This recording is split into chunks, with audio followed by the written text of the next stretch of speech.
let's get an instant reaction to that news and everything else that's been going on in markets over the past little bit. For that, Pete McGuire from XM is standing by via Skype. Pete, it's an opportune time to have you on the program. Hopefully not keeping you around from the screens for too much. That news of SVB looks like it is the fallout and the bank potential runs that we were seeing across the country looks to have been averted for the time being. Absolutely, David. Well, that's the news. The news just broadcast that. So that seems to be a very good news story, and how that, I think, takes a lot of fear out of investors and the overall theme. I looked at gold, and that had an enormous run up over the last couple of days, as we've seen in equity markets. So I think, the risk side of it is very much engaged, and we've just got to see how we go over the next probably, 1 or 2 trading sessions. As far as market, I wouldn't be surprised to see a little bit of a bounce to the upside, but we'll just have to wait and see. Yeah, it certainly looks like, at least the short-term position is going to go and play a big part here. Obviously, markets were starting to go and position themselves for the worse. It certainly doesn't look like it's going to end up that way, which then begs the question, do we revert back to what we've been concerned about before, which was the Federal Reserve and potentially delivering 25, 50 basis point hikes coming through, and what you might go and do to the real economy?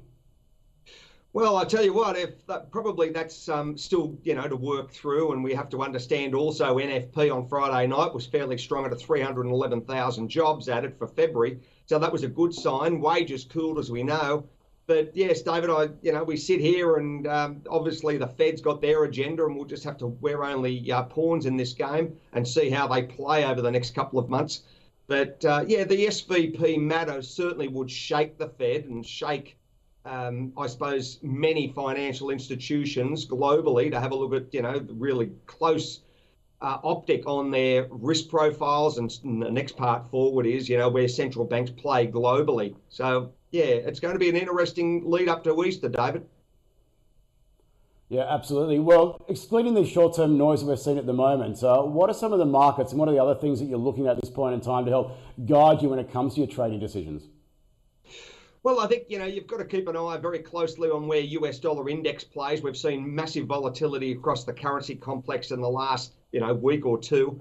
And, you only got to see where the euro is sitting at about 107 or maybe a fraction under. Yen's at 133. Our dollar was smashed at 66.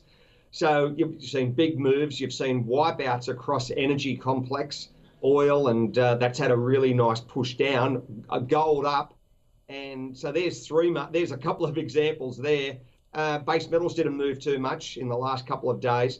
And then everyone's focus over, the last 48 hours of trading has been very much centric on, US equities and NASDAQ.